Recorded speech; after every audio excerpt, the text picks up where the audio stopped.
राधाफल श्री हरिवंश महाशिवरात्रि से संबंधित प्रश्नों में से सबसे ज़्यादा पूछे जाने वाला प्रश्न यह है कि अगर हम पूरी रात्रि का जागरण नहीं कर पा रहे हैं, केवल एक ही बार हमें पूजा करनी है, तो कौन से प्रहर में पूजा करना सबसे ज़्यादा उत्तम होगा।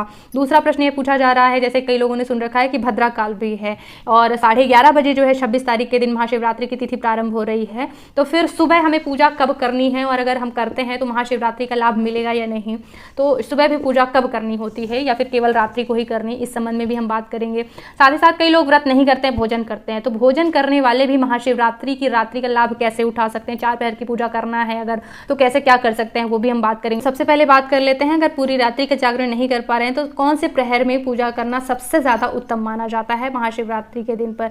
तो देखिए, अर्धरात्रि यानी निशीथ काल का समय सबसे ज्यादा उत्तम माना जाता है, जो कि 11:30 से 12:30 बजे के बीच होगा। और भी ज्यादा मुहूर्त देख लीजिएगा, लेकिन 11:30 से 12:30 बजे के बीच ही होता है। अब देखिए, अगर आप 11:30 से 12:30 बजे के बीच तक जग ही रहे हैं, 1 बजे तक तो जगना ही पड़ेगा, तो फिर आप प्रदोष काल की भी पूजा कर लीजिए। 2 प्रहर की पूजा आपकी हो जाएगी। देखिए, व्रत कथा को अगर पढ़ा जाए, उसमें लिखा है 1 प्रहर भी अगर भगवान भोलेनाथ पर किसी ने जल भी चढ़ा दिया ना, उसकी महिमा मतलब मुख से नहीं की जा सकती। इतना वर्णन, इतनी महिमा, मतलब इतनी बड़ी कथा है और सच में बड़ा महात्म्य है। मतलब साल भर की पूजा एक तरफ और इतने ही लोग समस्याओं से, चिंताओं से परेशान हैं, मतलब मनोकामना उनको चाहिए, कितने साल तक व्रत कर रहे, एक रात्रि का लाभ उठाओ ना। 4 पहर की निर्जला निराहार व्रत करके देखो, फिर देखो चमत्कार। और मैं यूं ही हवा में फेंकने वाली बातें नहीं कर रही, अनुभव की बात कर रही हूँ कि बहुत चमत्कार करते हैं शिव जी, यानी कि आपको स्वयं को ही उस चमत्कार का अनुभव होगा कि जो भी आपको समस्याएं चल रही हैं उसमें कुछ ना कुछ बदलाव, कुछ ना कुछ राहत आपको प्रभु जरूर, और इतना आप आनंदित हो जाते हैं उस विचार को सुनकर कि भगवान ने ऐसा ऐसा मतलब हमारे साथ इतना अच्छा कर दिया, हमारे साथ भी, हमको भी भगवान सुन रहे हैं, ऐसा आनंद महसूस होता है। तो देखिए, जो लोग रात्रि में जागरण कर सकते हैं वो जो है 8:30 से 9 बजे के बीच पहली बार की पूजा, दूसरी जो है 11:30 से 12:30 बजे के बीच 2 बार पूजा कर लेंगे, ठीक है। अब जो लोग अगर रात्रि का जागरण नहीं कर पा रहे हैं, कई लोग सुबह उठ जाते हैं लेकिन रात में जागने में दिक्कत होती है। देखिए, 27 तारीख की सुबह, यानी कि जब अगर आप नहीं जाग पा रहे हैं तो आप 6-7 बजे सो जाइए, ठीक है, रात्रि में। और जो लोग भोजन कर रहे हैं उनके लिए भी बड़ा सहयोगी रहेगा ये कि भले ही आप भोजन कर रहे हो, लेकिन जो है आप उठ जाओ 2:30 से 3 बजे, 2:30-3 बजे उठ जाओ, तो एक पूजा कर लो 3 बजे और दूसरी पूजा कर लो आप 5 बजे के बीच, तो 2 प्रहर की पूजा आपकी सुबह की हो जाएगी। तो भोजन करने वाले ये भी कर सकते हैं कि देखिए, भले ही व्रत नहीं किया है तो आप 2:30-3 बजे नहा रहे हैं, फ्रेश हो जाते हैं एक तरीके से, और 2 प्रहर का लाभ आप उठा सकते हैं किसी न किसी तरह। मतलब इतनी एक प्रहर का लाभ उठाओ तो सही, मतलब रात्रि का ही इसमें महत्व है, दिन का अधिक इतना महत्व नहीं है। लेकिन जैसे कि अब कई लोग पूछते हैं कि दिन में पूजा कब करनी है, भद्रा काल है, ऐसा वैसा, तो देखिए आप जो है जितना जल्दी, क्योंकि अगर आप सूर्योदय के बाद उठते हैं ना व्रत में, तो एक नियम व्रत का यही भंग हो जाता है, तो व्रत उतना प्रभावशाली नहीं होता। व्रत का नियम ही है कि ब्रह्म मुहूर्त में उठो, तो 26 तारीख को ब्रह्म मुहूर्त में उठना होगा आपको। अब संकल्प लेना रहता है तो संकल्प लेना है, जैसे आप रोज की पूजा करते हैं वैसे ही कर सकते हैं। लेकिन मैं कहूँगी एक रात्रि पहले से आप सामान जोड़ना शुरू कर दीजिए, सूखा सूखा सामान जोड़ लीजिए। और अगर फ्रिज में दूध, दही, घी, शक्कर ये सब कुछ रखना है तो आप रख लीजिए, और सुबह जैसे पूजा करते हैं थोड़ा थोड़ा वो भी चढ़ा दिया ना, एक गिलास सब तैयार करके रख लो, थोड़ा थोड़ा सुबह भी चढ़ा दो, है ना। तो ब्रह्म मुहूर्त में जब आप उठेंगे, स्नान करके संकल्प लेंगे तो आप सामान्य पूजा कर लेंगे, ठीक है। या फिर आप जो है जब भी आपको समय मिले, और भद्रा वगैरह का कुछ ऐसा शिव जी के पूजा के मामले में नहीं माना जाता, क्योंकि शिव जी स्वामी है, स्वामी ग्रह नक्षत्र सब कुछ के स्वामी हैं।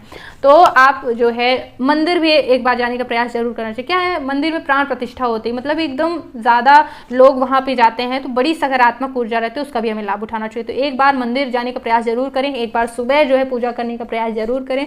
वो पूजा चाहे सुबह हो जाए, चाहे दोपहर में हो जाए, किसी भी समय हो जाए, जब भी आप संकल्प लेते हैं उस समय में ज़्यादा कहूँगी उत्तम रहता है।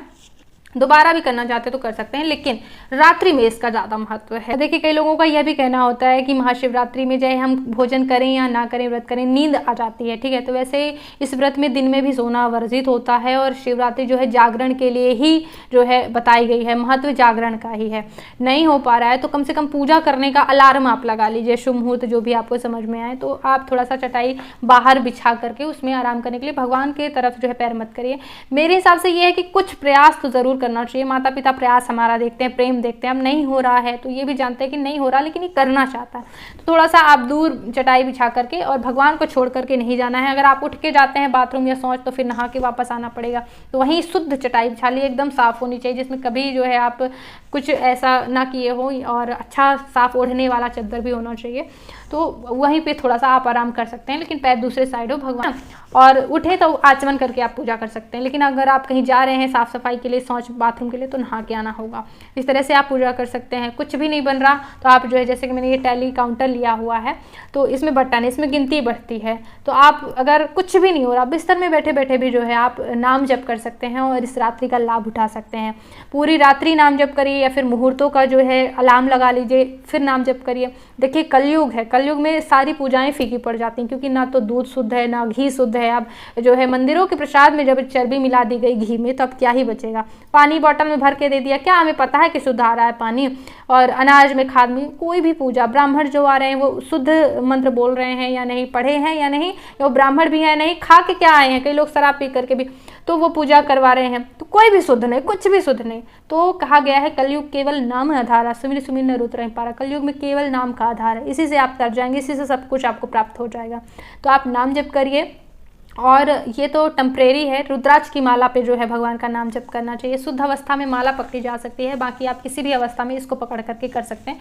एक तरीका है कि आपको हर समय याद रहे, अंगूठी जैसा रहता है। तो ना केवल महाशिवरात्रि के दिन बल्कि हर एक दिन, हर एक सांस में नाम जप करने का प्रयास करना चाहिए। इतना मंगल है, 10 दिशाओं से मंगल होना प्रारंभ हो जाता है। एक चौपाई है कि भाव कुभाव न खाला सुनाम जपत मंगल दिशे 10, यानी कि एक दिशा से नहीं, धरती और आकाश को मिलाकर 10 दिशाओं से मंगल होना प्रारंभ हो जाता है। अब बताइए, तो इतना पावन है भगवान का नाम, किसी भी प्रकार से लेने का प्रयास करना चाहिए। कितनी समस्याएं हैं, सोचने से तो हल नहीं होगी, लेकिन हाँ नाम जब करेंगे तो वो समस्या के खाते में अगर नाम जाएगा तो उसमें सुधार जरूर होगा।